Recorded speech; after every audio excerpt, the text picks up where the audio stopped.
मेरे साथ हैं स्वामी यति नरसिम्हानंद सरस्वती जी। मैं स्वामी जी आपसे ये पूछना चाहता हूँ, जैसे पिछले दिनों यहाँ की उत्तराखंड सरकार ने आपको गिरफ्तार करा और आप 1 महीने 2 दिन के बाद जेल से रिहा हुए, लेकिन जो आपके साथी थे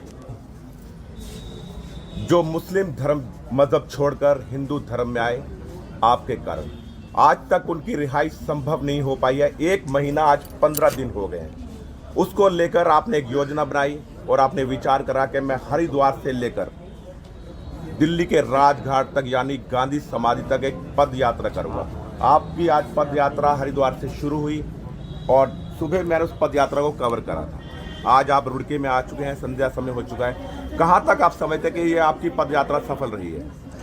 देखिए, हम सफलता और असफलता को अभी काउंट नहीं कर रहे हैं। अभी हिंदू इतना जागृत नहीं है कि हम सफलता असफलता की बात करें। अभी हिंदू लगभग सोया हुआ है, वेंटिलेटर पे है हिंदू समाज।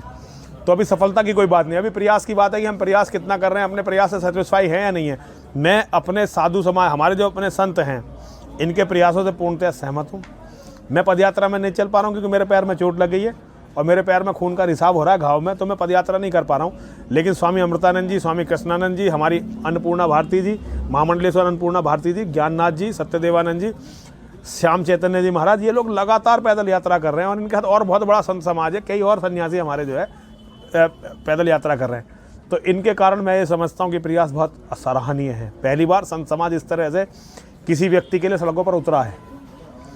तो इसमें ये नहीं कि कितने लोग भाग लेंगे, कितने लोग इसमें सहयोग करेंगे, ये लोग खड़े हुए हैं हमारे लिए, यही बहुत बड़ी बात है और ये आगे का रास्ता प्रशस्त करेगा। देखिए, अगर आप किसी इस तरह अत्याचार का विरोध नहीं करेंगे तो नई पीढ़ी को राह कौन दिखाएगा?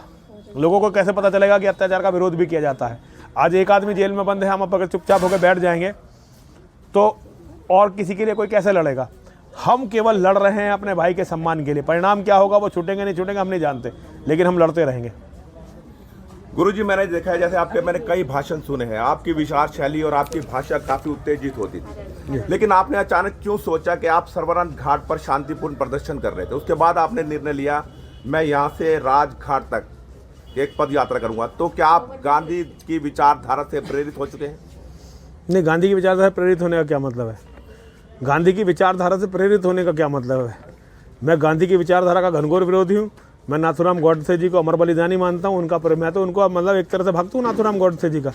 गांधी की किसी भी बात से मेरा क्या रिश्ता है? मैं यही तो आपसे पूछना चाहता। तो आपने ये निर्णय क्यों लिया कि आप राजघाट पर जाकर धरना प्रदर्शन करेंगे और जैसे बताया है इन्होंने कि हम अनशन करेंगे वहाँ पर बैठ के? आज हिंदुओं की बर्बादी का जिम्मेदार कौन है? जी, हिंदुओं की बर्बादी का जिम्मेदार गांधी है। अगर मुझे हिंदुत्व के लिए कोई प्रदर्शन गांधी की समाधि पर नहीं करूँगा तो करूँगा कहाँ? भाई, हिंदुओं को बर्बाद किसने किया? जब इस देश का बंटवारा हो गया था। चलो पुरानी बातों को सबको मट्टी डाल दो कि कितना अत्याचार हम पे 1400 साल में हुआ, कितने, कोई बात नहीं, छोड़ दो उस बातों को। 47 में बंटवारा हो गया था, अंग्रेज ने बंटवारा करवा दिया था इस देश का। मुसलमानों को अलग मिल गया था हिस्सा, हिंदुओं को अलग हिस्सा मिल गया था। आज मुसलमानों ने वहाँ सारे हिंदुओं को मार दिया और यहाँ भी हमें मारने के लिए तैयार है। तो ये गलती किसकी है? 1 करोड़ मुसलमानों का शिकार हो गए थे हिंदू। 1 करोड़ हिंदू मुसलमानों का शिकार 47 में हो गए थे। आप किसी भी ऐसे व्यक्ति से जो जिसके पूर्वज वहाँ से आए हों पाकिस्तान से, उन अत्याचारों की दर्द भरी कहानियों को पता करिए, कितने अत्याचारों की दर्द भरी कहानियाँ थी।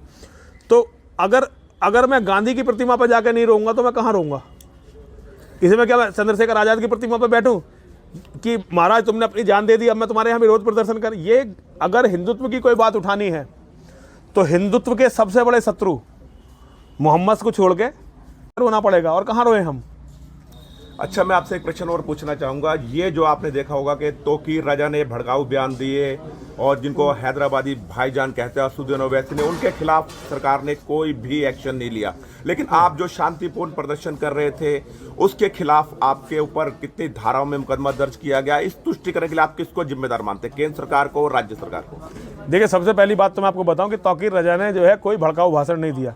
तौकीर राजा ने हिंदुओं की औकात और अपनी तैयारी के बारे में बताया। क्यों? उसने तो ये कहा था कि हमारे लड़के अगर बाहर निकला है तो आपको कहीं छुपने की जगह नहीं मिलेगी। मैं वही तो बता रहा हूँ ना। तौकीर राजा ने कहा कि अगर हमारे लड़के बाहर निकल आए, इन्होंने हथियार उठा लिए, तो हिंदू भाइयों, मैं तुम्हें बता रहा हूँ, तुम्हें कहीं भी पनाह नहीं मिलेगी हिंदुस्तान में। तो ये उसने सत्य बोला, बिल्कुल ये उनकी तैयारी है।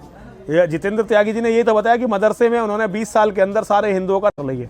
तो तौकीर राजा ने झूठ थोड़ी बोला, उसने बिल्कुल सच बोला। और हिंदुओं की औकात बताए कि हिंदुओं तुम्हारी ये औकात है, हम काटने के लिए तैयार बैठे हुए हैं। और देखिए सरकारें डर गई, नपुंसक सरकारें डर गई। योगी जी कार्रवाई करना चाहते थे, लेकिन बीजेपी का जो आला कमान है उन्होंने उन्हें कार्रवाई नहीं करने दी, तो ये सरकारें डर गई। तौकीर रजा से डरती हैं, ये सबसे डरती हैं।